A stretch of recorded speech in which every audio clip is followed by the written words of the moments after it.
My personality. Oh, so what sort of ties did you wear, Roger? Very much like yours, Ed.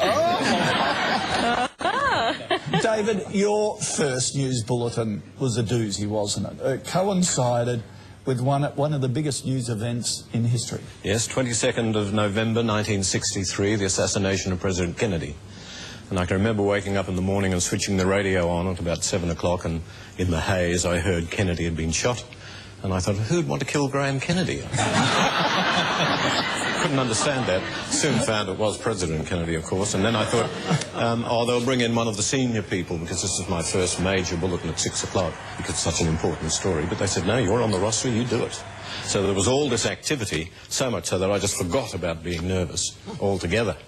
And so I had to concentrate on the job. Got through that and thought, oh, this is easy, this news reading business, that's fine. And it was the next news bulletin where everything fell apart.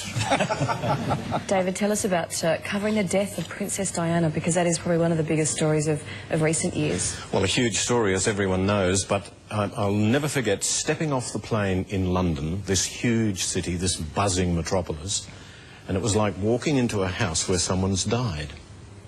It was absolutely quiet. And hundreds of thousands of people gathered around St James Palace, Buckingham Palace. And I don't know if you've ever been with 100,000 people before who are silent. It was just the eeriest feeling. A few sobs here and there, but the absolute quietness of the whole city, I couldn't believe. It was very eerie. The biggest story you'd covered, Margaret? The biggest news story